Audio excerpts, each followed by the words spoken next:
ಕಳೆದ ವಾರ ನಾವು ಕೇಳಿದಂಥ ದೇವರ ವಾಕ್ಯ ಯೇಸುವಿನ ಪುನರುತ್ಥಾನ. ಆತನೇ ನಮ್ಮ ಪುನರುತ್ಥಾನವಾಗಿದ್ದಾನೆ. ಯೇಸುವೇ ಪುನರುತ್ಥಾನವಾಗಿದ್ದಾಗಿ ನಾವು ನೋಡೋಣ. ಯೋಹಾನ ಸುವಾರ್ತೆ 11ನೇ ಅಧ್ಯಾಯದಿಂದ ನಾವು ಅದನ್ನು ಧ್ಯಾನ ಮಾಡ್ತೀವಿ. ಮತ್ತೆ 12 13 ಯೇಸು ಕ್ರಿಸ್ತನು ಮನುಷ್ಯನಾಗಿ ಆತನ ಹೇಳಿದ್ದು 11ನೇ ಅಧ್ಯಾಯದಲ್ಲಿ ನಾವು ನೋಡ್ಬೋದು. ಯೇಸು ಸ್ವಾಮಿ ತನ್ನ ಶಿಷ್ಯರ ಪಾದಗಳನ್ನು ತೊಳೆಯುವಂಥದ್ದಿದೆ. ದೇವರು ಏನ್ ಮಾಡಿದ್ರು? ಶಿಷ್ಯರ ಪಾದಗಳನ್ನು ತೊಳೆದು ಎಂಬುದಾಗಿದೆ. 11ನೇ ಅಧ್ಯಾಯ ನೀವು ಓದುವಾಗ ನನ್ನಿಂದ ನೀವು ಇದನ್ನು ಕಲ್ತ್ಕೊಂಡಿದ್ದೀರ, ನೀವು ಕೂಡ ಹೀಗೆ ಮಾಡಬೇಕು ಅಂತ ಹೇಳಿದ್ರು. ಆದರೆ ನಾವು ಅದನ್ನೇನು ಮಾಡಕ್ಕೆ ಹೋಗೋದಿಲ್ಲ ಅಲ್ವಾ? ಯೇಸು ಸ್ವಾಮಿಗೆ ಯೇಸು ಸ್ವಾಮಿ ಶಿಷ್ಯರ ಜೊತೆ ಇದ್ದುಕೊಂಡು ಅನೇಕ ವಿಷಯಗಳನ್ನು ನಮಗೆ ಕಲಿಸ್ಕೊಡ್ತಾರೆ. 3 ವರ್ಷಗಳು ಸತತವಾಗಿ ಅವರ ಜೊತೆ ಇಟ್ಕೊಂಡು ಅವ್ರನ್ನ ಕರೆದಿದ್ದಕ್ಕೆ ಅಂದರೆ ಜೊತೆ ನಿಲ್ಲಿಸ್ಕೊಳ್ತಾರೆ. ಆಮೇಲೆ ಶಿಷ್ಯರನ್ನ ಕರೆದಿದ್ದಕ್ಕೆ ಜೊತೆಲಿ ಇರೋದಕ್ಕೆ ಮತ್ತೆ ಅವರ ಮೂಲಕ ದೆವ್ವಗಳನ್ನು ಬಿಡಿಸೋದಕ್ಕೆ ಸುವಾರ್ತೆನ ಸಾರ್ವಜನಿಕಗಳಾಗಿ ನಾವು ನೋಡ್ತೇವೆ. ಹಾಗಾಗಿ ಇಲ್ಲಿ 13ನೇ ಅಧ್ಯಾಯದಲ್ಲಿ ಯೇಸು ಸ್ವಾಮಿ ನೀರು ತರಿಸಿ ಎಲ್ಲ ಶಿಷ್ಯರ 12 ಶಿಷ್ಯರ ಪಾದಗಳನ್ನು ತೊಳಿತಾರೆ. ಮತ್ತೆ ಟವಲ್ ತಗೊಂಡು ಅವರ ಪಾದಗಳನ್ನು ಒರೆಸ್ತಾರೆ ಎಂಬುದಾಗಿ ನಾವು ಅಲ್ಲೂಯ್ಯ ಅದನ್ನು ಮಾಡೋದು ಯೇಸು ಸ್ವಾಮಿ ಹೇಳ್ಕೊಡೋದೇನು ಅಂತ ಹೇಳಿದ್ರೆ, ಒಬ್ಬ ಗುರುವಾಗಿರೋನು ದೊಡ್ಡವನಾಗಿರ್ಬೇಕು ಅಂದ್ಕೊಳ್ಳೋನು ಈ ರೀತಿ ಇರಬೇಕು ಎಂಬುದಾಗಿ. ಈಗ ನಾನು ನಿಮ್ಮ ಗುರುವಾಗಿದ್ದೀನಿ, ನಾನು ಮಾಡ್ತಿದ್ದೀನಿ ಅಂತ ಹೇಳಿದ್ರೆ ನೀವು ಕೂಡ ಮತ್ತೊಬ್ಬರಿಗೆ ನಿಮ್ಮ ಶಿಷ್ಯರಿಗೆ ಇದನ್ನ ಮಾಡಬೇಕು ಎಂಬುದಾಗಿ ಹೇಳಿದ್ರು. ಅಂದರೆ ಅಷ್ಟು ಮಟ್ಟಿಗೆ ನಮ್ಮಲ್ಲಿ ತಗ್ಗಿಸಿಕೊಳ್ಳುವಿಕೆ ಅನ್ನೋದು ಇರಬೇಕು. ಅಲ್ಲೂಯ್ಯ ಇವತ್ತು ಈಗ ಸರ್ವೇ ಸಾಮಾನ್ಯವಾಗಿ ನೋಡ್ತಿರುವಂಥದ್ದು. ಹಾಗಾಗಿ 13ನೇ ಅಧ್ಯಾಯದಿಂದ ನಾನೇನು ಮಾತಾಡಲಿಕ್ಕೆ ಹೋಗಿಲ್ಲ. ಈಗ ನಾವು 14ನೇ ಅಧ್ಯಾಯದಲ್ಲಿ ಧ್ಯಾನ ಮಾಡ್ತಿರುವಂಥದ್ದು ಯೋಹಾನ ಸುವಾರ್ತೆ 14 6ರಿಂದ 10ರಲ್ಲಿ ನಾವು ಈಗಾಗಲೇ ಓದ್ಕೊಂಡ್ವಿ. ಮತ್ತೆ ಈ ಒಂದು 4 ವಾರಗಳಿಂದಲೂ ಕೂಡ ಯೋಹಾನ ಸುವಾರ್ತೆ 14 6ನ್ನು ಕಂಠಪಾಠ ಮಾಡ್ತಾ ಇದ್ದೀವಿ. ಇನ್ನೂ ಕೆಲವರು ಸರಿಯಾಗಿ ಅದನ್ನ ಕಂಠಪಾಠ ಮಾಡಿಲ್ಲ. ಯಾಕಂದ್ರೆ ನಿಮ್ಗೆ ಇಲ್ಲಿ ಬಂದ್ಮೇಲೆ ನೆನಪಾಗುತ್ತೆ ಆ ವಚನ ಕಂಠಪಾಠ ಮಾಡಬೇಕು ಅಥವಾ ಹೇಳಬೇಕು ಅಂತ. ಮನೇಲಿ ವಾರ ಇದು ಕೂಡ ಮರ್ತ್ಬಿಟ್ಟಿದ್ದೀರಾ ಅಂತ ಅನ್ಸುತ್ತೆ. ಸೊ ತುಂಬಾ ಮುಖ್ಯವಾದ ವಚನಗಳು ನಾನು ಕೊಡೋದು ಬೈಬಲಲ್ಲಿ. ಹಾಗಾಗಿ ಅದನ್ನು ನೀವು ಒಂದು ವಾರ ಅಥವಾ ತಿಂಗಳ ಪೂರ್ತಿ 4 ವಾರದಲ್ಲಿ ಹೇಳುವಾಗ ಮತ್ತೆ ಆ ತಿಂಗಳ ಪೂರ್ತಿ ಧ್ಯಾನ ಮಾಡುವಾಗ ಅದು ನಿಮ್ಮ ಮನಸ್ಸಲ್ಲಿ ಮುದ್ರೆ ಆಗಿರುತ್ತೆ. ಅಲ್ಲಲ್ವೇ? ಎಷ್ಟು ವರ್ಷ ಆದರೂ ಕೂಡ ಆ ವಚನ ಹಾಗೆಯೇ ನೀವು ಹೇಳಬಹುದು. ಸುಮ್ಮನೆ ಇಲ್ಲೇನೋ ಒಪ್ಪಿಸ್ಬೇಕು, ಇಲ್ಲಿ ಬಂದು ಹೇಳಬೇಕು ಅನ್ನೋದಕ್ಕಲ್ಲ, ನಿಮ್ಮ ಮನಸ್ಸಲ್ಲಿ ಇರಬೇಕು ಅನ್ನೋದಕ್ಕೆ ನಾನು ಇದನ್ನ ಕಂಠಪಾಠ ಮಾಡಕ್ಕೆ ಹೇಳ್ತಿರೋದು. ಹಾಗಾಗಿ ಎಲ್ಲರೂ ಕೂಡ ಒಂದು ಆಸೆಯಿಂದ ಜವಾಬ್ದಾರಿ ಇದನ್ನು ಮಾಡಿ. ಇವತ್ತಿನ ಅಂಶ ಬಂದು ಯೇಸು ಕ್ರಿಸ್ತನು ಯಾರು ಇರಲಿ.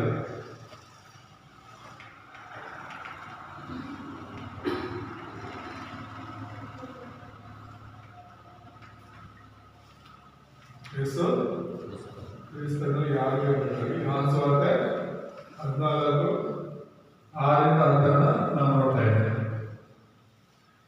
ಯೇಸು ಕ್ರಿಸ್ತನು ಯಾರು ಅಂತ ಪ್ರತಿ ವಾರ ನಾವು ಕೇಳ್ತಾ ಇದ್ದೀವಿ. ಆದರೂ ಕೂಡ ಸರಿಯಾಗಿ ಅರ್ಥ ಮಾಡ್ಕೊಳ್ಳೋದು ತುಂಬಾ ಮುಖ್ಯ. ಕೆಲವರೆಲ್ಲ ಸುಳ್ಳು ಬೋಧನೆಗಳನ್ನು ಹಿಡ್ಕೊಂಡು ಮಾತಾಡ್ತಿರ್ತಾರೆ. ಯೇಸುವನ್ನು ನಂಬದೇ ಇರುವವರ ಹೃದಯದಲ್ಲಿ ಯಾರಿರ್ತಾರೆ? ಇರ್ತಾನೆ ಇಲ್ವಾ? ದುರಾತ್ಮಗಳಿರ್ತಾ ಇಲ್ವಾ? ಇರ್ತಾನೆ. ಈಗ ದೇವರ ಮಕ್ಕಳಲ್ಲಿ ದೇವರ ಆತ್ಮನ ಇರ್ತಾನಂದ್ರೆ ಸೈತಾನ ಮಕ್ಕಳಿಗೆ ದುರಾತ್ಮ ಇದ್ದೇ ಇರ್ತಾನೆ. ಏನೋ ದೆವ್ವ ಬಂದ್ರೆ ಮಾತ್ರ ಹೋಗಿಲ್ಲ ದೆವ್ವ ಇದೆ ಅಂತ ಅಲ್ಲ. ಇಲ್ಲ ಅಂದ್ರೂ ಕೂಡ ಅವ್ರು ಸೈತಾನ ಮಕ್ಕಳೇ. ಅವರಲ್ಲಿ ಸೈತಾನೇ ಇದ್ದುಕೊಂಡು ನಡೆಸೋದು. ಬೆಳಕಿಲ್ಲದೆ ಇರೋ ಕಡೆ ಕತ್ತಲೆ ಹೇಗೆ ಬರುತ್ತೋ ಅಥವಾ ಹೇಗೆ ಇರುತ್ತೋ, ಬೆಳಕಿಲ್ಲ ಅಂದ್ರೆ ಕತ್ತಲೆ ಇರುತ್ತಾ ಇಲ್ವಾ? ನಿಮ್ಮೆಲ್ಲರ ಮಾತಾಡ್ತಾರೆ, ನಮ್ಮೆಲ್ಲರೂ ಕಿವಿಗಳು ಕೇಳಬೇಕಿದೆ. ಬೆಳಕಿಲ್ಲ ಅಂದ್ರೆ ಕತ್ತಲೆ ಇರುತ್ತಾ ಇಲ್ವಾ? ನಾನು ಎಷ್ಟೋ ಸಲ ಹೇಳಿದ್ದೀನಿ, ಕತ್ತಲೆಯನ್ನು ನಾವು ಕರ್ಕೊಂಬರೋದು ಬೇಡ, ಅದಾಗದೆ ಬರುತ್ತೆ. ಬೆಳಕಿಲ್ಲ ಅಂದ್ರೆ ಕತ್ತಲೆ ಇರುತ್ತೆ ಅಂತ ನಾನು ಹೇಳ್ತಿರೋದು. ಹಾಗೆ ಯೇಸು ನಮ್ಮ ಜೀವನದಲ್ಲಿ ಇಲ್ಲ ಅಂದ್ರೆ ಸೈತಾನ ಇರ್ತಾನೆ ಅಂತಾನೆ ಅರ್ಥ. ಯೇಸು ಬೆಳಕಾಗಿದೆ, ಸೈತಾನ ಕತ್ತಲೆ ಆಗಿದ್ದಾರೆ. ಆದರೆ ತುಂಬಾ ಜನಕ್ಕೆ ಈ ವಿಷಯಗಳು ಗೊತ್ತಿದೆ. ಸಣ್ಣ ಪುಟ್ಟ ವಿಷಯಗಳೆಲ್ಲ ಚರ್ಚೆ ಮಾಡಿಕೊಂಡು ವಾದ ಮಾಡಿಕೊಂಡಿರ್ತಾರೆ.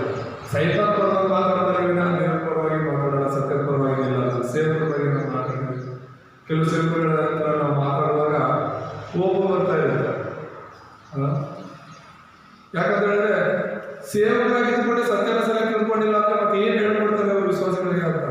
ವಿಶ್ವಾಸಗಳಿಗೆ ಗೊತ್ತಿಲ್ಲ ಅಂದ್ರೆ ಪರವಾಗಿಲ್ಲ, ಹೇಳ್ಕೊಡೋಣ. ನಾವು ಸೇವಕರ ಅನ್ಕೊಂಡು ಕೂಡ ತಪ್ಪುಗಳನ್ನು ಹೇಳ್ಕೊಡೋದು ಸರಿ ಇರಲ್ಲ. ಸೊ ಅದಕ್ಕೋಸ್ಕರ ಈಗ ಮತ್ತೊಂದ್ಸಲಿ ನಾವು ತಿಳ್ಕೊಳ್ಳೋಣ ಯೇಸು ಕ್ರಿಸ್ತನು ಯಾರು ಅಂತ. ನಿನ್ನೆ ಕೂಡ ನನ್ನ ಬಂದ ಫೋನ್ ಮಾಡಿದ್ರು ಇಲ್ಲಿ ಬರ್ತಿರೋ ವಿಶ್ವಾಸಗಳು, ಸುಮಾರು ಮಾತಾಡಿದೆ, ದೇವರಾಗೆಲ್ಲ ಹೇಳಿದ್ರು ಅಲ್ಲೇಬೇಕು ಅಂತ. ಎಲ್ಲರಿಗಿಂತ ಮುಂಚೆ ಬಂದಿರ್ತೀನಿ ಅಂತ ಹೇಳಿದ್ದಾರೆ, ಎಲ್ಲರಿಗಿಂತ ನಂತರ ಬರ್ತಾರೆ ಇಲ್ಲ ಗೊತ್ತಿಲ್ಲ. ಆದರೆ ಅವ್ರ ಮಾತಾಡುವಾಗ ಅವ್ರು ಹೇಳ್ತಾರೆ ಊರಲ್ಲಿ ಕೆಲಸಕ್ಕೆ ಹೋಗೋ ಜಾಗದಲ್ಲಿ ಹಾಗಂತಾರೆ ಹೀಗಂತಾರೆ, ಆದ್ರೆ ನಾನು ದೇವರು ಬಿಡಲ್ಲ ಬರ್ತೀನಿ ಅಂತ ಹೇಳ್ತಿದ್ರು. ನಾನು ಹೇಳ್ತಿರೋದು ಯೇಸು ಯಾರು ಅಂತ ನೀನು ತಿಳ್ಕೊಂಡ್ರೆ ನೀನು ಬಿಡಲ್ಲ, ಯೇಸುನ ಬಿಡಲ್ಲ. ಯೇಸುನ ನೀನು ಅರ್ಥ ಮಾಡ್ಕೊಂಡಿಲ್ಲ ಅಂದ್ರೆ ಯೇಸುವಿನಿಂದ ನೀನು ದೂರ ಇರ್ತೀಯ ಎಂಬುದಾಗಿ. ಸೊ ಇಲ್ಲಿ ನಾವು ನೋಡ್ತಾ ಇರುವಂಥದ್ದು, ಇಲ್ಲಿರುವಂಥ ನಾವೆಲ್ಲರೂ ಸರಿಯಾಗಿ ಅರ್ಥ ಮಾಡ್ಕೋಬೇಕಾಗಿರುವಂಥದ್ದು ಯೇಸು ಕ್ರಿಸ್ತನ ಯಾರು, ಯೇಸುವನ್ನು ನಾವು ಯಾಕೆ ನಂಬಬೇಕು ಅಂತ. ಪರಿಚಯದಲ್ಲಿ ಮೊದಲು ಸಮಸ್ಯೆಯನ್ನು ನೋಡೋಣ. ಮನುಷ್ಯನ ಸಮಸ್ಯೆ ಮತ್ತು ಅದಕ್ಕೆ ಕಾರಣ ಇದೆ.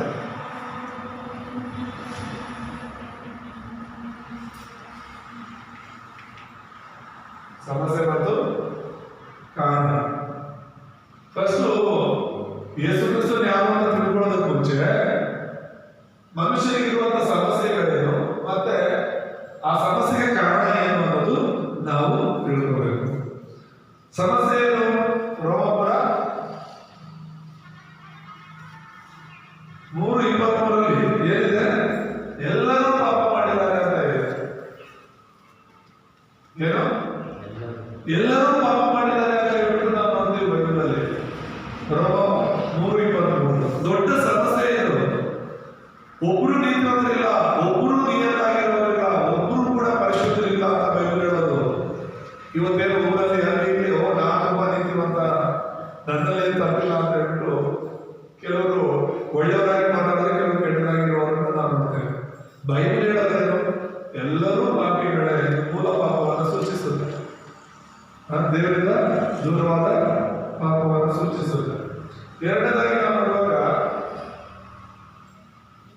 ಈ ಆದಿಕಾಂಡ 3:1-8. ಎರಡನೇ ಸಮಸ್ಯೆ ಏನು? ಸೈತಾನದಿಂದ ಅವರು ಮೋಸ ಹೋಗಿದ್ರು.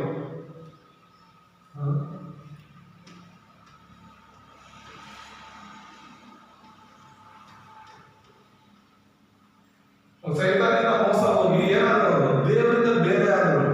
ತುಂಬಾ ದೊಡ್ಡ ಸಮಸ್ಯೆಗಳ ಬಗ್ಗೆ ನಾವು ಮಾತಾಡ್ತಿರುವಂತದ್ದು. ಎಲ್ಲರೂ ಪಾಪಿಗಳಂತ ಹೇಳಿದ್ರೆ ಅವ್ರ ಪಾಪಿಗಳಾಗಿ ಹೇಗಾದ್ರು ದೇವರಿಗೆ ಅವಿಧೇಯರಾಗಿ ದೇವರಿಂದ ದೂರವಾಗಿದ್ದು ಎಂಬುದಾಗಿ ನಾವು ನೋಡ್ತೇವೆ. ಈಗ ದೇವರಿಂದ ದೂರವಾದ್ರೆ ಯಾರು ಹತ್ರ ಆಗ್ತಾರೆ? ಅವರು ಸೈತಾನನಿಗೆ ಹತ್ರ ಆಗ್ತಾರೆ. ಅದಕ್ಕೋಸ್ಕರನೇ ಯೋಹಾನ ಸುವಾರ್ತೆ 8:44 ಯಾರ ಮಕ್ಕಳವರು? ಸೈತಾನನ ಮಕ್ಕಳಾಗಿ ಅವರು ಇರೋದನ್ನು ನಾವು ನೋಡ್ತೇವೆ. ಮತ್ತೆ ಇವತ್ತು ಸೈತಾನನ ಮಕ್ಕಳಾಗಿರೋರು ಪಾಪ ಮಾಡಿದರೆ ನೋಡ್ತೇವೆ. ಕೊನೆಯದಾಗಿ ರೋಮ 6:23 ದೇವರಿಂದ ದೂರ ಆಗಿರೋದಕ್ಕೆ ಅವರು ಮರಣವನ್ನು ಎದುರಿಸಬೇಕಾಗಿದೆ. ಪಾಪ ಕೊಡೋ ಸಮಯ ಮರಣ. ಸೊ ಇಲ್ಲಿ ಅರ್ಥ ಮಾಡ್ಕೊಳ್ಳಿ, ಎಲ್ಲರೂ ಪಾಪಿಗಳನ್ನ ಬೈಬಲ್ ಹೇಳುತ್ತ. ಆ ಪಾಪ ಏನಕ್ಕಾಗಿ ಬಂತು ಅಂದ್ರೆ ಆದಿಕಾಂಡ 3:1-8 ಸೈತಾನನ ಮಾತಿಗೆ ದೇವರಿಂದ ದೂರ ಆಗಿದ್ದು ದೊಡ್ಡ ಪಾಪ.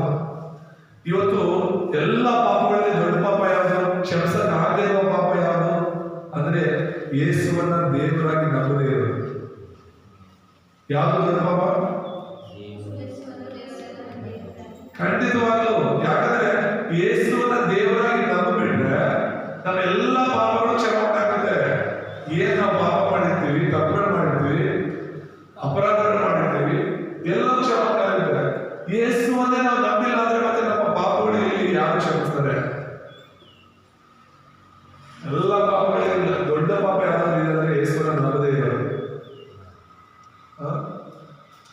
ಸೊ ದೇವರಿಂದ ಬೇರ್ಪಟ್ಟಿದ್ದಾರೆ.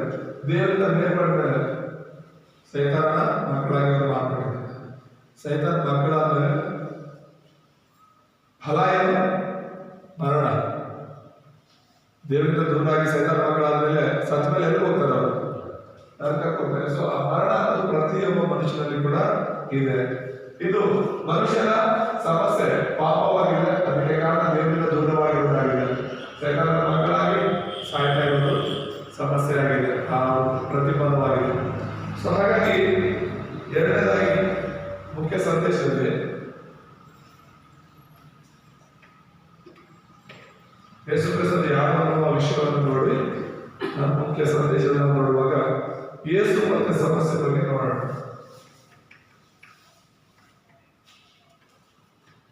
ಯೇಸು ಮತ್ತು ಸಮಸ್ಯೆ. ಸಮಸ್ಯೆ ಅಂದ್ರೆ ನಾನು ಹೇಳಿದ್ನಲ್ಲ, ಇದು ದೇವರಿಂದ ಬೇರ್ಪಟ್ಟಿರೋದು ದೊಡ್ಡ ಸಮಸ್ಯೆ. ಮನುಷ್ಯ ಯೇಸುವಿನಿಂದ ದೂರವಾಗುವುದು ದೊಡ್ಡ ಸಮಸ್ಯೆ. ಯಾರೆಲ್ಲ ಯೇಸು ಸ್ವಾಮಿಯಿಂದ ದೂರವಾಗ್ತಾರೋ ಅವರು ಸೈತಾನ ಮಕ್ಕಳಾಗ್ತಾರೆ. ಸೈತಾನ ಮಕ್ಕಳಾಗಿ ಅವರು ಸಾಯ್ತಾರೆ, ಸತ್ತು ಅವರು ನರಕಕ್ಕೆ ಹೋಗ್ತಾರೆ. ಅದು ದೊಡ್ಡ ಸಮಸ್ಯೆ.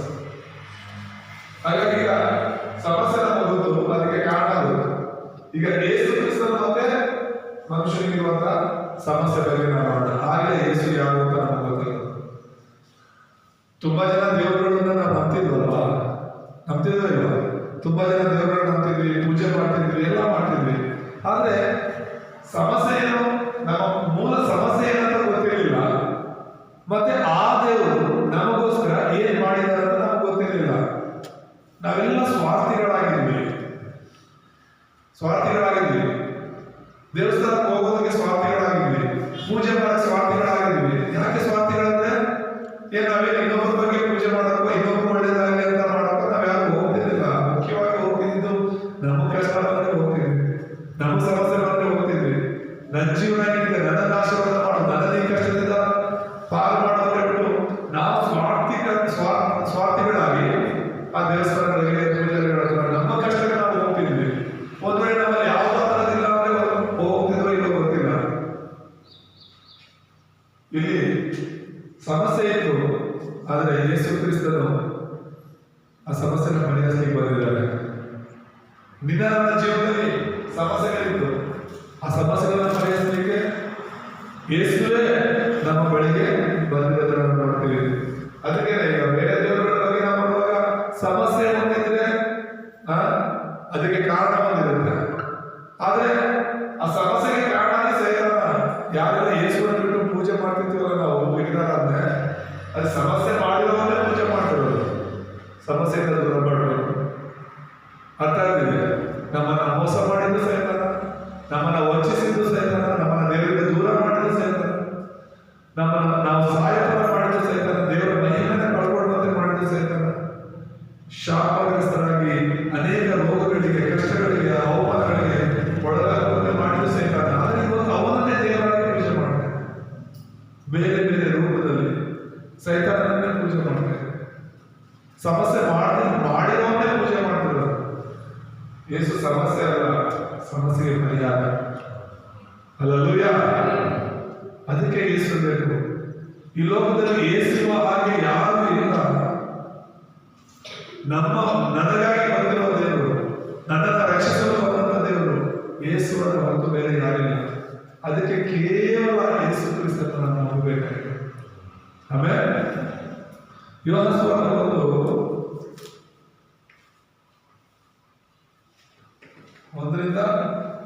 1-14 ನಾವು ನೋಡುವಾಗ ಇಲ್ಲಿ ಯೇಸು ಕ್ರಿಸ್ತನು ಲೋಕದಲ್ಲಿ ಬಂದರು.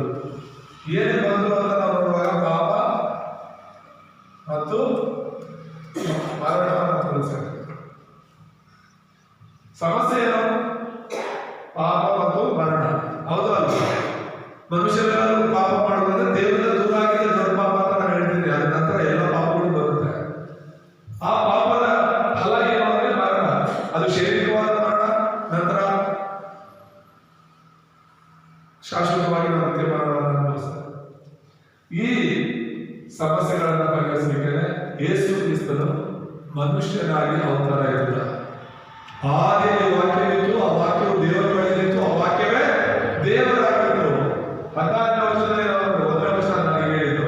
14ನೇ ವಚನ ಹೇಳುತ್ತೆ, ಆ ವಾಕ್ಯವು ನರಾವತಾರ ಎತ್ತಿ ನಮ್ಮ ಮಧ್ಯದಲ್ಲಿ ವಾಸ ಮಾಡ್ತಾರೆ. ಹಲ್ಲೆಲೂಯಾ. ಅದನ್ನೇ ನಾವು ಅರ್ಥ ಮಾಡಬೇಕು. ಯೇಸು ಮತ್ತೆ ಆ ಸಮಸ್ಯೆಗೆ ಇರುವಂತಹ ಸಂಬಂಧ. ಮತ್ತೆ ಎರಡನೇದಾಗಿ ನಾವು ನೋಡುವಾಗ ಯೋಹಾನ ಸುವಾರ್ತೆ 1 ಯೋಹಾನ 3:8 ನಾವು ನೋಡುವಾಗ ಯೇಸು ಕ್ರಿಸ್ತನ ಒಂದು ಸಮಸ್ಯೆಯನ್ನು ನೋಡ್ತೀವಿ. ನಮ್ಮ ದೊಡ್ಡ ಸಮಸ್ಯೆ ಯಾವುದು? ಸೈತಾನ. ಯಾರು ನಮ್ಮ ಸಮಸ್ಯೆ? ಮಕ್ಕಳೆಲ್ಲ ಹೇಳ್ಬೇಕಿಲ್ಲ, ಯಾರು ನಮ್ಮ ಸಮಸ್ಯೆ? ಸೈತಾನನೇ ನಮ್ಮ ಸಮಸ್ಯೆ. ನಾವು ಪಾಪ ಮಾಡೋದಕ್ಕೆ ಕಾರಣ ಸೈತಾನ. ನಾವು ಈಶ್ವರನ ನಂಬದೇ ಇರೋದಕ್ಕೆ ಕಾರಣ ಸೈತಾನ. ಜನರೆಲ್ಲರೂ ಕೂಡ ದೇವರಿಂದ ದೂರ ಇರೋದಕ್ಕೆ ಕಾರಣ ಸೈತಾನ. ನಮ್ಮೆಲ್ಲ ಸಮಸ್ಯೆಗಳಿಗೆ ಮೂಲ ಕಾರಣ ಸೈತಾನನೇ ಆಗಿದ್ದಾನೆ. ಈಗ ಸೈತಾನನೇ ಎಲ್ಲಿ ನೋಡೋದು ಬಂದಿಲ್ಲ ಅಂದ್ರೆ ಸಮಸ್ಯೆನೇ ಇರ್ತಿರ್ಲಿಲ್ಲ. ಸೈತಾನನೇ ಜನರ ಬಳಿಗೆ ಬಂದಿಲ್ಲ ಅಂದ್ರೆ ಜನರು ದೇವರಿಂದ ದೂರ ಆಗ್ತಿರ್ಲಿಲ್ಲ. ಈ ಸೈತಾನನ್ನ ಪರಿಹರಿಸಿದ, ಪಾಪವನ್ನು ಪರಿಹರಿಸಿದ, ಮರಣವನ್ನ ಪರಿಹರಿಸಿದ. ಹಲ್ಲೆಲೂಯಾ. ಅದೇ ಸತ್ಯ ಯಾಜಕನಾಗಿ ಪಾಪವನ್ನು ಕ್ಷಮಿಸಿದ್ದು, ಮತ್ತೆ ಸತ್ಯ ಪ್ರವಾದಿಯಾಗಿ ಮರಣದಿಂದ ನಮ್ಮನ್ನು ಪಾರು ಮಾಡಿದ್ದು, ಮತ್ತೆ ಸತ್ಯ ಅರಸನಾಗಿ ಅವನು ಸೈತಾನದಿಂದ ಅವನ ಕಾರ್ಯಗಳಿಂದ ಬಿಡಿಸಿದ್ದು. ಸೊ ಯೇಸು ಮತ್ತೆ ಸಮಸ್ಯೆ, ನಾನು ಪಾಪಿ, ನಾನು ಸತ್ತು ನರಕಕ್ಕೆ ಹೋಗ್ಬೇಕಾಗಿತ್ತು, ಬದುಕಿರೋ ವರ್ಷದಿಂದ ಸೈತಾನಕ್ಕೆ ನಾನು ಗುಲಾಮನಾಗಿದ್ದು. ಇದೇ ತರ ನಮ್ಮ ಸಮಸ್ಯೆಗಳು. ಈ ಸಮಸ್ಯೆಗಳನ್ನ ಯೇಸು ಏನ್ ಮಾಡೋದು? ನಾಶ ಮಾಡೋದು, ಪರಿಹರಿಸಿದ. ಹಾಗಾಗಿ ಇವತ್ತು ಯೇಸುವನ್ನು ನಂಬುವವರು ಪಾಪದಿಂದ ಮರಣದಿಂದ ಪಾರಾಗಿ ಜೀವಕ್ಕೆ ಸೇರ್ತಾರೆ. ಸೈತಾನನ ಕಾರ್ಯಗಳು ಲಯವಾಗುತ್ತೆ. ದೇವರ ಮಕ್ಕಳಾಗಿ ಅವರು ಜೀವಿಸ್ತಾರೆ. ಕೇವಲ ಯೇಸು ನಂಬುವುದು ಮಾತ್ರ ಇವುಗಳಿಂದ ಬಿಡುಗಡೆ ಆಗ್ತದೆ. ಯೇಸು ನಂಬಿಲ್ಲ ಅಂದ್ರೆ ಇವುಗಳಿಂದ ಬಿಡುಗಡೆ ಆಗುವುದಿಲ್ಲ ಎಂಬುದಾಗಿ ನಾವು. ಎರಡನೇದಾಗಿ ನಾವು ನೋಡುವಾಗ ಮುಖ್ಯ ವಿಷಯ, ಯೇಸು ತನ್ನನ್ನು ಯಾರಿಗೆ ಹೇಳಿಕೊಂಡರು ಎಂಬುದಾಗಿ.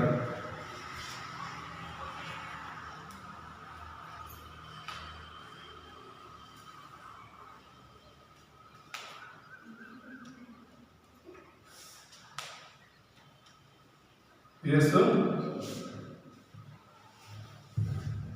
ನೀನು ಯಾರು ಅಂದ್ರೆ ನೀನು ಏನೇನು ಹೇಳ್ತೀಯ? ನಿನ್ನನ್ನ ನೀನು ಯಾರು ಅಂದ್ಕೊಂಡಿದ್ದೀಯ ಅಂದ್ರೆ ನೀವೇನು ಹೇಳ್ತೀರ? ಹೇಗೆ ನಿಮ್ಮನ್ನು ನೀವು ಪರಿಚಯ ಮಾಡ್ಕೊಳ್ತೀರ? ಯಾರು?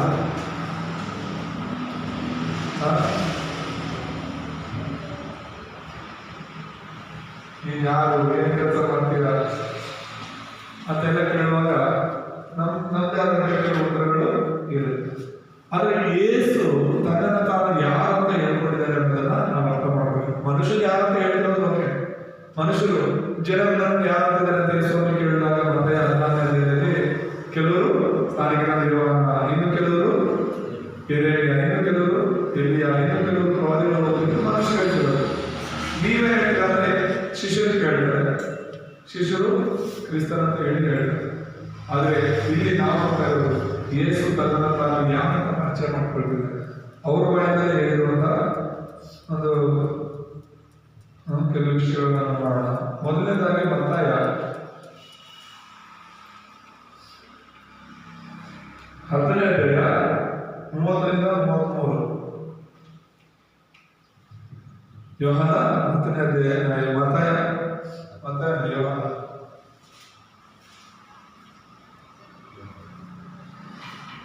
ಯೋಹಾನ.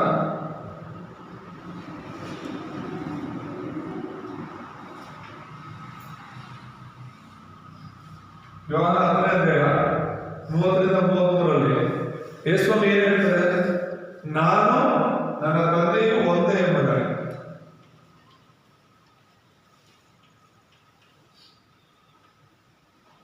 ನಾನು ಮತ್ತು ನನ್ನ ತಂದೆ ಒಂದೇ ಎಂಬುದಾಗಿ ಹೇಳ್ತಾ ಇರೋದಿಲ್ಲ. ದೇವರಿಗೆ ಸರಿಸಮಾನ ಮಾಡ್ಕೊಳ್ತಿರೋದಿಲ್ಲ ಯೇಸು ಸ್ವಾಮಿ. ಅಲ್ಲ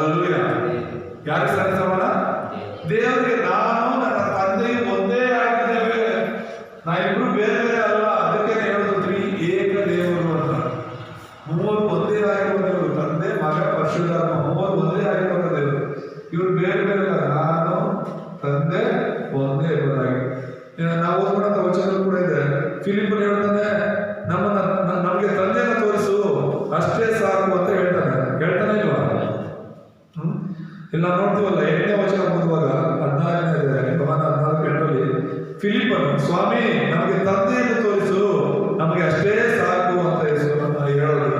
ಆ ಯೇಸುಸ್ವಾಮಿ ಹೇಳ್ತಾರೆ, ಫಿಲಿಪ್ಪನೇ, ನಾನು ಇಷ್ಟು ದಿವಸ ನಿಮ್ಮ ಸಂಗಡ ಇದ್ದರೂ ನೀನು ಇನ್ನೂ ನನ್ನನ್ನು ಅರಿತುಕೊಳ್ಳಲಿಲ್ಲವೇ? ನನ್ನನ್ನು ನೋಡಿದವನು ತಂದೆಯನ್ನು ನೋಡಿದ್ದಾನೆ. ಹಲ್ಲೆಲೂಯಾ, ದೇವರ ಸ್ತೋತ್ರ. ಸೊ ಇಲ್ಲಿ ಮೊದಲು ನಾನು ನನ್ನ ತಂದೆಯು ಒಂದೇ ಆಗಿದ್ದೀರ ನಮ್ದು. ಮತ್ತೆ ಎರಡನೇದಾಗಿ ಯೇಸುಸ್ವಾಮಿ ಹೇಳಿದ್ರೆ, ಈಗ ನಾವು ಓದ್ಕೊಂಡಿದ್ದ ವಚನ 14:7-9 ನಾವು ನೋಡುವಾಗ, ನನ್ನನ್ನು ನೋಡಿದವನು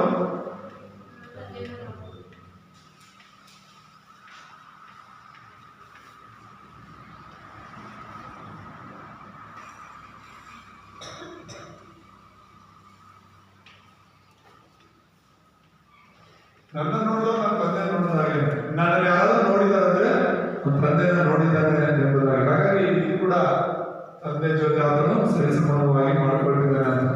ಮತ್ತೆ ಮತ್ತಾಯ 28:18 ಹೇಳ್ತಾನೆ,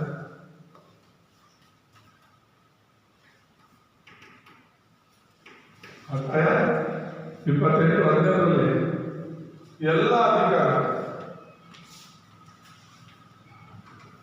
ಎಲ್ಲ ಅಧಿಕಾರ ಯೇಸುವಿಗೆ ಕೊಡಲ್ಪಟ್ಟಿದೆ ಎಂಬುದಾಗಿ. ಹಲ್ಲೆಲೂಯಾ, ಇದು ತುಂಬಾ ಮುಖ್ಯವಾದದ್ದು.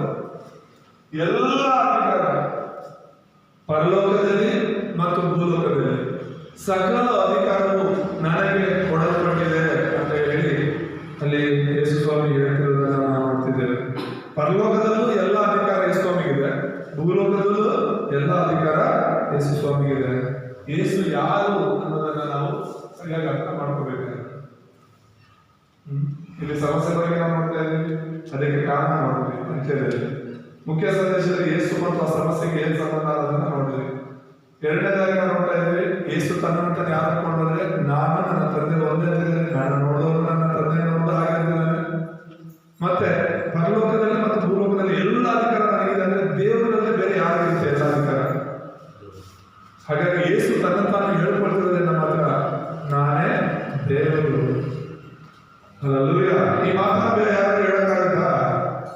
ಈ ಲೋಕದಲ್ಲಿ ಬೇರೆ ಯಾರು ಕೂಡ ಈ ಮಾತನ್ನ ಹೇಳಕ್ಕಾಗಲ್ಲ. ಎಲ್ಲ ಅಧಿಕಾರ ನನಗಿದೆ ಅಂತ. ಯೇಸುವಿಗೆ ನಿಜವಾಗ್ಲೂ ಎಲ್ಲ ಅಧಿಕಾರ ಇದೆ. ಪರಲೋಕದಲ್ಲೂ ಎಲ್ಲ ಅಧಿಕಾರ ಇದೆ, ಭೂಲೋಕದಲ್ಲಿ ಎಲ್ಲ ಅಧಿಕಾರ ಇದೆ. ಪರಲೋಕದಲ್ಲಿ ಯಾರು ರಕ್ಷಣೆ ಹೊಂದಬೇಕು ಅಂತ ಹೇಳ್ಬಿಟ್ಟು ಯೇಸುಸ್ವಾಮಿ ಹೇಳಬೇಕಾಗಿದೆ. ಯಾರು ಪರಲೋಕಕ್ಕೆ ಹೋಗ್ಬೇಕು ಅಂತ ಯೇಸು ಹೇಳಬೇಕಾಗಿದೆ. ಯೇಸು ಹೇಳೋದ್ರೆ ಪರಲೋಕಕ್ಕೆ ಹೋಗಕ್ಕಾಗೋದು. ಇವನು ನನ್ನವನು ಅಂತ ತಂದೆ ಹತ್ರ ಒಪ್ಕೊಂಡ್ರೆ ನಾವು ಪರಲೋಕಕ್ಕೆ ಹೋಗಕ್ಕಾಗೋದು. ತಂದೆ ಹತ್ರ ಯೇಸು ಒಪ್ಕೊಂಡಿಲ್ಲ ಅಂದ್ಕೊಳ್ಳಿ, ನಾವು ಹೊರಗಡೆ ಇರಬೇಕಾಗುತ್ತೆ. ಅರ್ಥ ಆಗ್ತದೆ ಹೇಳ್ತಿರೋದು. ಯೇಸು ಪರಲೋಕದಲ್ಲಿ ನನಗೋಸ್ಕರ ನಿಮಗೋಸ್ಕರ ಒಂದು ಮನೆಯನ್ನ ಕಟ್ಟಕ್ಕೆ ಹೋಗಿದ್ದಾರೆ. ಪರಲೋಕದ ಒಂದು ಸ್ಥಳ ಸಿದ್ಧ ಮಾಡ್ತಾರೆ. ಯೇಸು ಅಂತ ಬೇರೆ ಯಾರು, ದೇವರಲ್ಲೇ ಬೇರೆ ಯಾರು ನಮಗೋಸ್ಕರ ಸ್ಥಳವನ್ನ ಅದು ಪರಲೋಕದಲ್ಲಿ ಸಿದ್ಧ ಮಾಡಕ್ಕೆ ಹೋಗುತ್ತೆ. ಅಲ್ಲ ಅವ್ರಿಗೆ ಎಲ್ಲ ಅಧಿಕಾರ ಇರೋದ್ರಿಂದ ನಮಗೋಸ್ಕರ ಅಲ್ಲೊಂದು ಸ್ಥಳ ಸಿದ್ಧ ಮಾಡಕ್ಕೆ ಹೋಗಿದೆ. ಆಮೇಲೆ ಭೂಲೋಕದಲ್ಲಿ ಏನ್ ಮಾಡಿಲ್ಲ ಅಂತ ದೇವರನ್ನ ಓಡಿಸ್ತಾರೆ, ಪಾಪವನ್ನ ಕ್ಷಮಿಸ್ತಾರೆ, ರೋಗಿಗಳನ್ನ ವಾಸಿ ಮಾಡ್ತಾರೆ, ಸಮುದ್ರವನ್ನ ಶಾಂತಪಡಿಸ್ತಾರೆ. ಸಮುದ್ರವನ್ನ ಶಾಂತಪಡಿಸೋದು ದೇವರಲ್ಲ ಅಂದ್ರೆ ಯಾಕೆ ಇಲ್ಲಾಗುತ್ತೆ? ಸಮುದ್ರವನ್ನ ಶಾಂತಪಡಿಸೋದು ಅಲ್ವಾ? ಮನೆಯಲ್ಲಿ ಮಕ್ಕಳು ಗಲಾಟೆ ಮಾಡಿದ್ರೆ ನಮ್ಮ ಸ್ವಂತ ಮಕ್ಕಳೇ ನಾವು ಸೈಲೆಂಟ್ ಮಾಡಬೇಕಾಗ. ಸಮುದ್ರ ಅದು ದೇವರಲ್ಲ ಸಮುದ್ರ ಹೇಗೆ ಹೇಳಿತ್ತು ಅದನ್ನ ಮಾತು. ಅದಕ್ಕೆ ಶಿಷ್ಯಕ್ಕೆ ಆಶ್ಚರ್ಯ ಆಗಿದ್ದು, ಇವನ್ ಯಾರಾಗಿರ್ಬೇಕು, ಎಂಥವನಾಗಿರ್ಬೇಕು, ಸಮುದ್ರ ಕೂಡ ಈ ತರ ಮಾತು ಕೇಳುತ್ತಲ್ಲ ಅಂತ ಹೇಳಿ. ನಮ್ಮ ಕಿವಿ ಇದೆ, ನಾವೇ ದೇವ್ರ ಮಾತು ಕೇಳಲ್ಲ. ಸಮುದ್ರ ಕಿವಿ ಯಾರು ಕೇಳುತ್ತೆ ದೇವರು ಅಲ್ವಾ? ಸೊ ಹೇಳ್ತಿರೋದು ಎಲ್ಲ ಅಧಿಕಾರ ಇದೆ. ಸತ್ತವನ್ನ ಎಬ್ಬಿಸಿದ್ರು. ಲಾಜರ್ ಬಗ್ಗೆ ನಾವು ನೋಡಿದ್ವಿ ಕಳೆದ ವಾರ. ಸತ್ತು 4 ದಿನ ಆಗಿರುತ್ತ ಲಾಜರ್ನ ಎಬ್ಬಿಸಿದ್ರು. ಯಾಕಂದ್ರೆ ಆತನ ದೇವರು. ಆಮೇಲೆ ನೀನು ನಾನು ಸತ್ರು ನಮ್ಮನ್ನು ಆತನ ಎಬ್ಬಿಸ್ತಾನೆ. ಯಾಕಂದ್ರೆ ಆತನೇ ಪುನರುತ್ಥಾನವಾಗಿದೆ. ನಾವು ಸತ್ತ ದೇವರನ್ನೆಲ್ಲ ಪೂಜೆ ಮಾಡ್ತಾ ಇದ್ದಾರೆ. ಸತ್ಯವು ಬದುಕಿ ಬಂದ ದೇವರು. ಆಮೇಲೆ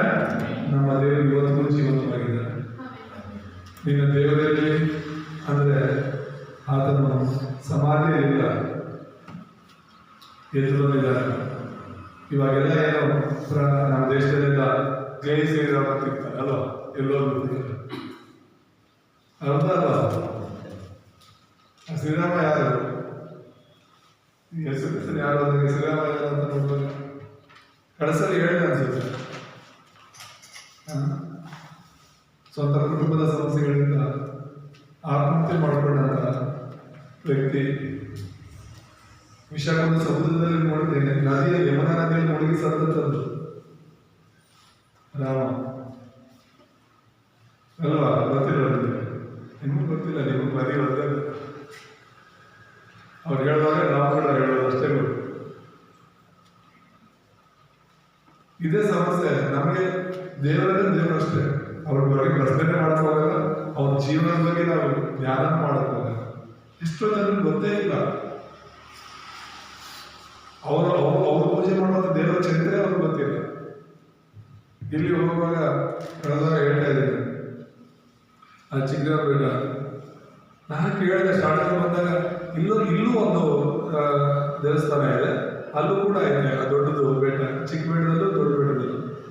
ಸರಿ ಏನಕ್ಕೆ ಈ ಥರ ಅಂತ ನಾನು ಸ್ಟಾರ್ಟಿಂಗ್ ಬಂದಾಗ ಡೌಟ್ ಇತ್ತಲ್ಲ, ಇಲ್ಲೊಂದು ಅಲ್ಲೊಂದು ಆಯ್ತು, ಇದ್ರೆ ಎರಡರಲ್ಲಿ ಒಂದು ಕಡೆ ಇರಬೇಕಲ್ಲ ಅಂತ ಕೇಳಿದಾಗ ನನಗೆ ಯಾರು ಹೇಳಿದ್ದೇನೆ ಅಂದರೆ, ಆ ಚಿಕ್ಕದಮ್ಮ ಫಸ್ಟ್ ಇಲ್ಲಿ ಕಾಲಿಡ್ತಾರೆ. ಫಸ್ಟ್ ಕಾಲಲ್ಲಿ ಇಟ್ಟಾಗ ಅದು ತಡ್ಕೊಂಡಿಲ್ವಂತೆ ಅವ್ರ ಶಕ್ತಿಗೆ, ಎಲ್ಲ ನಡೀತಿದ್ದಾರೆ ಆ ಗುಡ್ಡ ಚಿಕ್ಕದು. ಅದಕ್ಕೆ ಇನ್ನೊಂದು ಕಾಲ ತಗೊಂಡು ಅಲ್ಲಿ ಬರುತ್ತೆ ದೊಡ್ಡ ಬೆಟ್ಟದಲ್ಲಿ. ಹೌದಾ? ಕೇಳಿದ್ರೆ ನೀವು ಯಾವಾಗ ಕೇಳಿಲ್ಲ?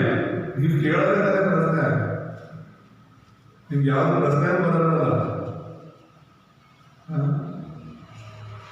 ನಮ್ಮೂರ ಹತ್ರ ಹಾಗೇನೆ ಇದೆ, ಓಬಳೇಶ್ವರ ಅಂತ ಮಾಡ್ತಾರೆ ಜಾತ್ರೆ ಎಲ್ಲ. ಈಗ ಜಾತ್ರೆ ಟೈಮ್ ನಮ್ಮೂರಲ್ಲಿ ಸುಮಾರು ಸುತ್ತಮುತ್ತಲವರೆಲ್ಲ ಬರ್ತಾರೆ. ಬೆಟ್ಟದ ಹತ್ರ ಇದೆ, ಚಿಕ್ಕದು ಗುಡಿ, ತುಂಬ ಜನ ಬಂದು ಒಂದು ಜಾತ್ರೆನೇ ನಡೆಯುತ್ತೆ ಒಂದು 4-5 ದಿನ. ಅಲ್ಲಾಗಿ ಬೆಟ್ಟ, ನಮ್ಮೂರ ಹತ್ರ ಬೆಟ್ಟ ಇದೆ ದೊಡ್ಡದು. ಆ ಬೆಟ್ಟ ಆಗ್ತಿದೆ, ಅಲ್ಲಿ ದೊಡ್ಡ ಒಂದು ಬಂಡೆ ಇದೆ. ಆ ಬಂಡೆ ಮೇಲೆ ಒಂದೇ ಒಂದು ಕಾಲು ಗುರುತ ಇದೆ, ಒಂದೇ ಕಾಲು ಗುರುತು ಚಿಕ್ಕದಾಗಿ. ಮತ್ತೆ ಆ ದೇವಸ್ಥಾನ ಇದೆ, ದೇವಸ್ಥಾನ ಮುಂದಗಡೆ ಒಂದು ಕಾಲು ಗುರುತ ಇದೆ.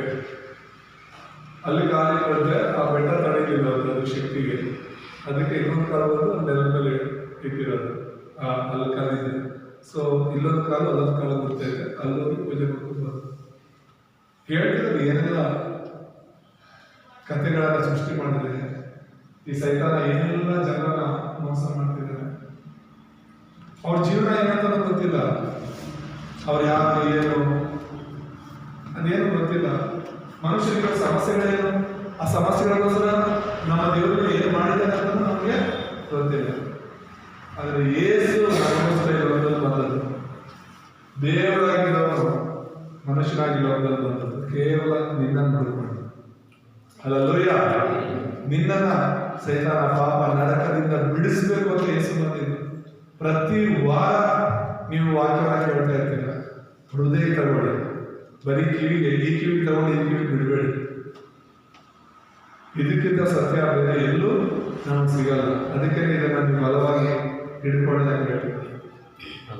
ಮೂರನೇದಾಗಿ, ಮುಖ್ಯ ಸಂದೇಶದಲ್ಲಿ ಮೂರನೇದಾಗಿ ನೋಡುವಾಗ ಯೇಸುವನ್ನು ಸಂಧಿಸಿದವರು ಏನನ್ನ ಅರ್ಥಕೊಂಡು ಅಂತ ಹೇಳಿ.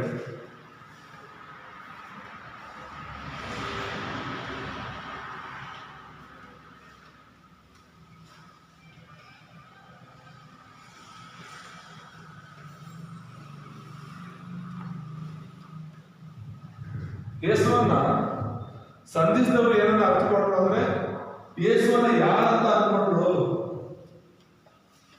ನೀನ್ ಏನ್ ಅನ್ಕೊಂಡಿದ್ದೆ ಅದು ಆಮೇಲೆ ಪ್ರಶ್ನೆ. ಯೇಸುವನ್ನ ನೀನ್ ಯಾರು ಅನ್ಕೊಂಡಿದ್ದೆ? ನಾನು ಹೇಳ್ತಿರೋದಿಲ್ಲಿ ಯೇಸು ಮತ್ತೆ ಸಮಸ್ಯೆ ಪರಿಹಾರ ಆಗಿದ್ದನ್ನ ನಾವು ನೋಡ್ತೀವಿ. ಆಮೇಲೆ ಯೇಸು ತನ್ನ ಯಾರು ಅಂತ ಹೇಳ್ಕೊಂಡಿರೋದನ್ನ ನಾವು ನೋಡ್ತಿದ್ದೀವಿ. ಇಲ್ಲಿ ಯೇಸುವನ್ನ ಸಂಧಿಸಿದಂತ ಕೆಲವು ಜನರ ಬಗ್ಗೆ ನಾವು ನೋಡುವಾಗ ಅವ್ರು ಏನಂತ ಅನ್ಕೊಂಡ್ರು? ಮೊದಲನೇದಾಗಿ ಪೇತ್ರ ಯೇಸುವನ್ನ ಏನಂತ ಹೇಳ? ಮತ್ತಾಯ 16 ನೀನೇ ಕ್ರಿಸ್ತನು ಜೀವ ಸ್ವರೂಪನಾದ ದೇವರ ಕುಮಾರನ ಎಂಬುದಾಗಿ ಹೇಳ್ತಾ ಇರೋದು. ಅತ್ಯಂತ ಪ್ರಾಮುಖ್ಯವಾದದನ್ನು ನಾವು ಅರ್ಥ ಮಾಡ್ಕೊಂಡು ಅದಕ್ಕೆ ದೇವರನ್ನ ಬಿಟ್ಟಿಲ್ಲ.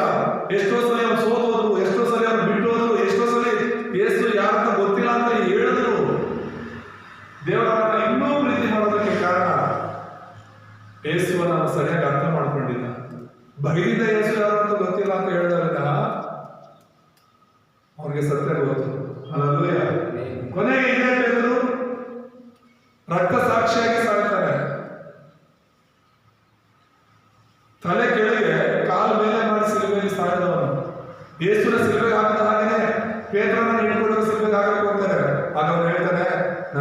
ಸತ್ತ ಹಾಗೆ ನಾನು ಸಾಯುವ ಯೋಗ್ಯತೆ ಇಲ್ಲ, ನನಗೆ ತಲೆಕೆಳಗೆ ಮಾಡಿ ಸಾಯಿಸಿ ಅಂತ ಹೇಳಿ ಪೇತ್ರನ ಆ ರೀತಿ ಜೀವ ಸಾಕ್ಷಿಯಾಗಿ ಸತ್ತಿದ್ದು.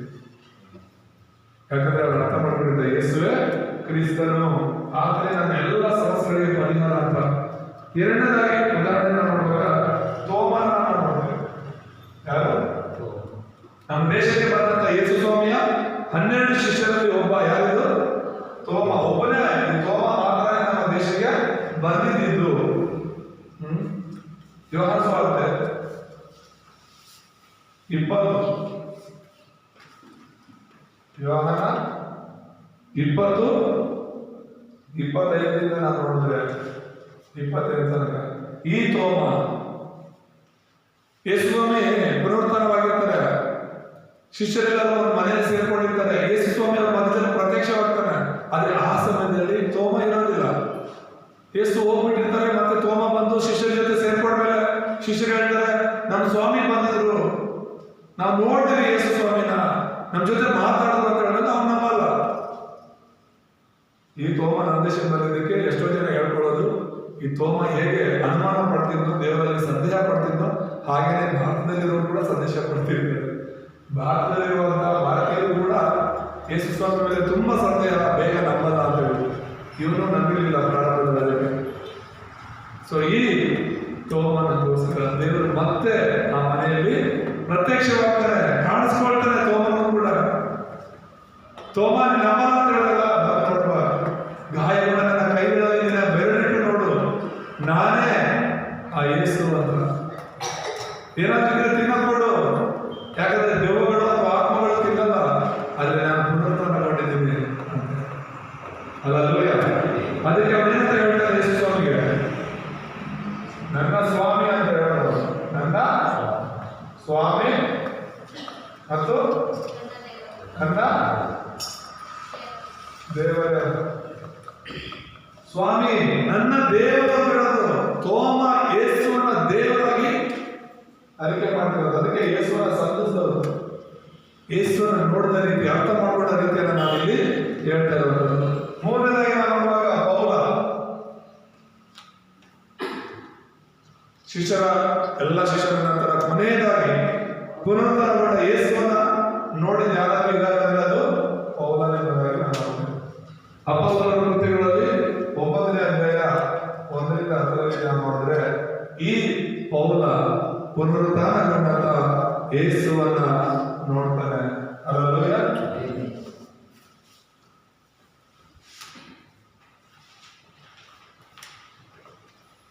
ಪುನರುತ್ಥಾನಗೊಂಡ ಕ್ರಿಸ್ತನನ್ನ ನೋಡಿ ಎಲ್ಲ ಕಡೆ ಅವನು ಸಾಕ್ಷಿ ಹೇಳ್ತಾನೆ ಎಂಬುದಾಗಿ ನಾವು ನೋಡ್ತೇವೆ. ಕೊನೆಯದಾಗಿ ಯೇಸುವನ್ನ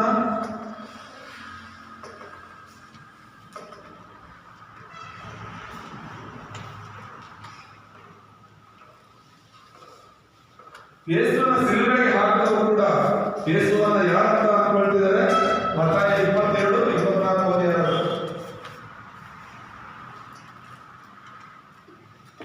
ಮತ್ತಾಯ 22:24.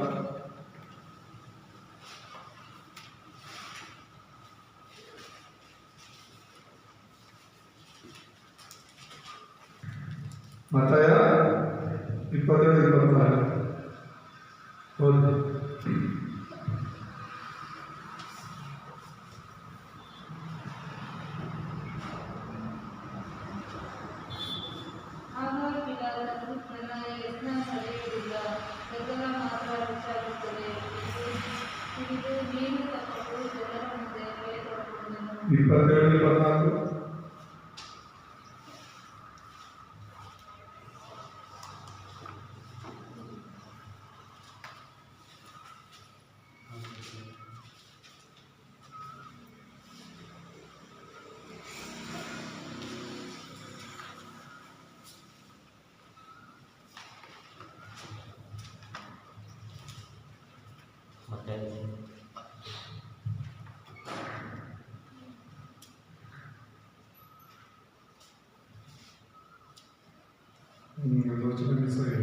ಸೊ ಇಲ್ಲಿ ಯೇಸುವನ್ನ ಸಿಲುಬೆಗೆ ಹಾಕಿದವರು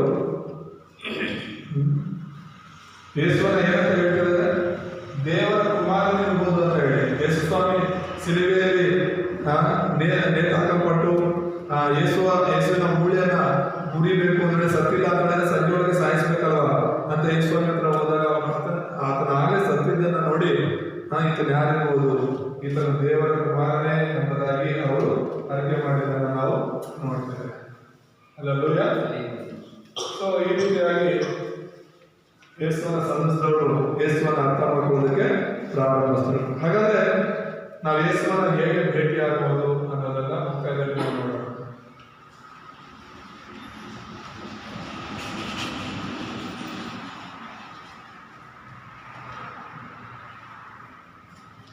ಯೇಸುವನ್ನ ನಾವು ಹೇಗೆ ಭೇಟಿ ಆಗ್ಬೋದು ಅಂದ್ರೆ 4 ವಿಷಯಗಳು. ಒಂದು ಯೋಹಾನ ಸುವಾರ್ತೆ 1:12. ಏನ್ ಮಾಡ್ಬೇಕು ನಾವು? ನಂಬಬೇಕು. ಎರಡನೇದಾಗಿ ಪ್ರಕಟಣೆ 3:20. ಯೇಸುವನ್ನ ನಮ್ಮ ಹೃದಯದಲ್ಲಿ ಸ್ವೀಕರಿಸಬೇಕು ಅಂತ ಹೇಳಿ. ಮೂರನೇದಾಗಿ ಯೋಹಾನ 2:5-10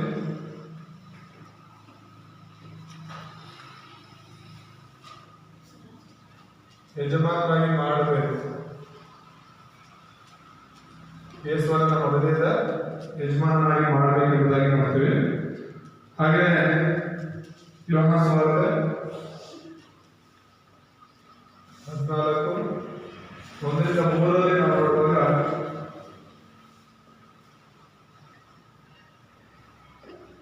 ಯೇಸು ನಮಗೋಸ್ಕರ ಲೋಕವನ್ನ ಸಿದ್ಧಪಡಿಸಿದ್ದಾರೆ ಎಂಬುದಾಗಿ ನಾವು. ಹಲ್ಲೆಲೂಯ. ಇಲ್ಲಿ ಯೇಸುವನ್ನ ಹೇಗೆ ಭೇಟಿಯಾಗಬಹುದು, ಯೇಸುವನ್ನ ಹೇಗೆ ನಾವು ಸಂಧಿಸಬಹುದು ಅಂತ ಹೇಳಿದ್ರೆ, ಮೊದಲನೇದಾಗಿ ಯೋಹಾನ ಸುವಾರ್ತೆ 1:2 ಹೇಳುವ ಹಾಗೆ ಯೇಸುವೇ ಕ್ರಿಸ್ತನು ಅಂತ ನಾವು ನಂಬಬೇಕು. ಎರಡನೇದಾಗಿ ಯೇಸುವನ್ನ ನಮ್ಮ ಹೃದಯದ ಒಳಗಡೆ ಸ್ವೀಕಾರ ಮಾಡ್ಕೋಬೇಕು. ಮೂರನೇದಾಗಿ ಸ್ವೀಕಾರ ಮಾಡ್ಕೊಳ್ಳೋದು ಮಾತ್ರ ಅಲ್ಲ, ಯೇಸು ನಮ್ಮ ಹೃದಯದಲ್ಲಿ ಇರ್ತಾರೆ ನಿಜ, ಆದ್ರೆ ಯೇಸುವೇ ನಮ್ಮ ಜೀವನದ ಯಜಮಾನನಾಗಿ ಮಾಡಿಕೊಂಡು ಆತನಿಗೋಸ್ಕರ ಜೀವಿಸಬೇಕು, ಆತನ ಸೇವೆಗೋಸ್ಕರ ಜೀವಿಸಬೇಕು ಅಂತ. ಹಾಗೆ ಕೊನೆಯದಾಗಿ ನಾವು ಜೀವನ 14:3 ಯೇಸುವನ್ನು ಹೇಳುವ ಹಾಗೆ ನಮಗೋಸ್ಕರ ಯೇಸು ಸ್ಥಳವನ್ನು ಸಿದ್ಧ ಮಾಡಿಕೊಂಡಿದ್ದಾರೆ. ಆತನ ಮತ್ತೆ ಬರ್ತಾರೆ, ಈ ಲೋಕದ ಪ್ರಯಾಣ ನಾವು ಮುಗಿಸ್ಕೊಂಡ್ರೆ ಆತನ ಜೊತೆಗೆ ಆತನ ಸಿದ್ಧಪಡಿಸಿರುವಂತಹ ಲೋಕದಲ್ಲಿ ಸೇರ್ತೇವೆ. ಹಲ್ಲೆಲೂಯ. ದೇವರ ನಾಮಕ್ಕೆ ಸ್ತೋತ್ರ. ಸೊ ಇದು ಪ್ರಾರಂಭದ ಹಂತದಲ್ಲಿ ನಾವು ತಿಳ್ಕೊಬೇಕಾಗಿರೋದು, ಹಿಡ್ಕೋಬೇಕಾಗಿರೋದು ಯೇಸು ಯಾರು ಅಂತ ನಾವು ಸರಿಯಾಗಿ ತಿಳ್ಕೊಂಡು ಯೇಸುಗಾಗಿ ನಾವು ಜೀವಿಸೋಣ.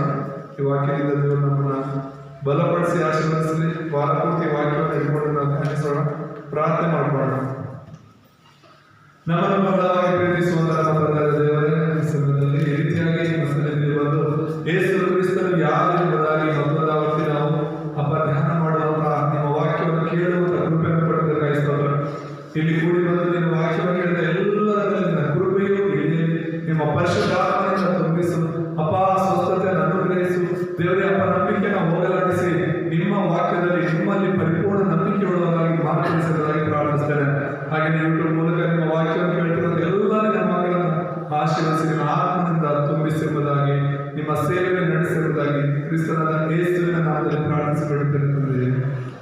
ಆಮೆನ್.